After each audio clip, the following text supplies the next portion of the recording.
ഈ വീഡിയോ ഒന്ന് കണ്ടു നോക്കൂ. പ്രത്യേകിച്ച് ക്രിസ്ത്യൻ സുഹൃത്തുക്കൾ നിർബന്ധമായും ഈ വീഡിയോ കാണണം. കാരണം ഇത് നിങ്ങൾക്കുള്ള പണിയാണ്. കണ്ടില്ലേ, സ്കൂളിൽ പോയിരുന്ന് പഠിക്കേണ്ട കൊച്ചു കുട്ടികളുടെ കൈകളിലടക്കം കൊടുവാൾ, വടിവാൾ, തോക്ക് തുടങ്ങിയ മാരകായുധങ്ങൾ. ഇതാണ് ശൗര്യയാത്ര. കഴിഞ്ഞ ദിവസം മധ്യപ്രദേശിലെ ജബുവയിലാണ് ഈ അഭ്യാസം നടന്നത്.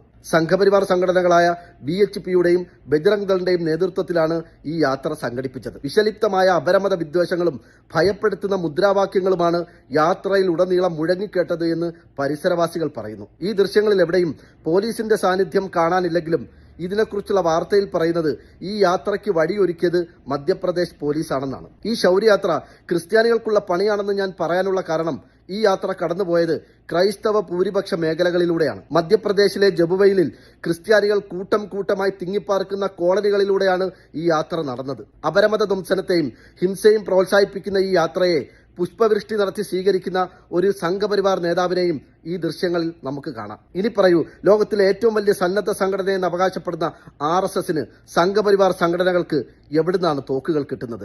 നമ്മുടെ നാട്ടിൽ ഏതെങ്കിലും ഒരു മനുഷ്യന്റെ കൈവശം തോക്കുണ്ടെങ്കിൽ ഉടനെ അവനെ അറസ്റ്റ് ചെയ്ത് അവർക്കെതിരെ ഭീകരവാദവും തീവ്രവാദവും ചുമത്തുന്ന ഈ കാലത്ത് എങ്ങനെയാണ് സംഘികൾക്ക് തോക്കുമായി പരസ്യമായി തെരുവുകളിൽ ഇറങ്ങി അഭ്യാസങ്ങൾ നടത്താൻ കഴിയുന്നത്? ഇന്ത്യയുടെ പ്രധാനമന്ത്രിയും ആഭ്യന്തരമന്ത്രിയും രാഷ്ട്രപതിയും ഉപരാഷ്ട്രപതിയും മറ്റു ഉന്നത സ്ഥാനങ്ങളിൽ ഇരിക്കുന്നവരൊക്കെയും RSSകാരാണ്, സംഘപരിവാറുകാരാണെന്നിരിക്കെ പിന്നെ ആരാണ് ഇവിടെ ഹിന്ദുക്കളുടെ സ്വൈര്യം കെടുത്തുന്നത്? ആരാണ് ഇവിടെ ഹിന്ദുക്കളെ അപകടത്തിലാക്കുന്നത്? മധ്യപ്രദേശ് കഴിഞ്ഞ 20 വർഷത്തിലധികമായി BJP ഭരിക്കുന്ന ഒരു സംസ്ഥാനമാണ്.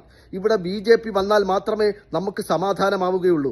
BJPയുടെ കൈകളിൽ മാത്രമാണ് ഇവിടുത്തെ ക്രിസ്ത്യാനികൾ സുരക്ഷിതരായിട്ടുള്ളത് എന്ന് പറഞ്ഞ കാസയും കെവിൻ പീറ്ററുമൊക്കെ ഇത് കാണുന്നുണ്ടല്ലോ അല്ലെ? ചാനൽ റൂമുകളിൽ വന്നിരുന്ന് ക്രൈസ്തവർക്ക് നേരെ നടക്കുന്ന അക്രമങ്ങളെ, ഇത്തരത്തിലുള്ള അഭ്യാസങ്ങളെയൊക്കെ തള്ളിപ്പറയുക, ഇതൊക്കെ ഫേക്കാണെന്നും വിളിച്ചു പറയുന്ന ക്രൈസ്തവരുടെ ഒറ്റുകാരനായ കരിമ്പിൻ കാലയും ഇതൊക്കെ കാണുന്നുണ്ടല്ലോ അല്ലെ? അവസാനമായി ഒരു കാര്യം കൂടി ഞാൻ നിങ്ങളെ ഓർമ്മപ്പെടുത്തുകയാണ്.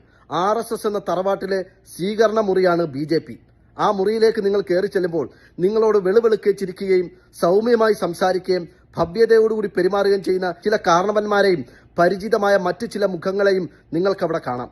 പക്ഷേ ആ സ്വീകരണ മുറിക്കപ്പുറം ധാരാളം റൂമുകൾ ആ തറവാട്ടിൽ നിങ്ങൾക്ക് കാണാൻ സാധിക്കും.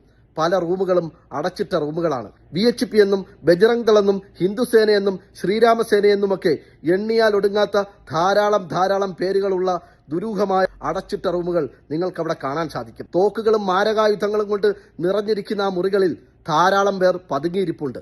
ഒരു വിളിക്ക് വേണ്ടി സംഘികൾ കൂട്ടമായി ആ റൂമുകളിൽ കാത്തിരിപ്പാണ്. കാര്യമായ പ്രതിഷേധങ്ങളോ നിയമപാലകരുടെ കൃത്യമായ ഇടപെടലോ ഒന്നും ആരും പ്രതീക്ഷിക്കേണ്ട. ഇന്ത്യയെ ദൈവം രക്ഷിക്കട്ടെ.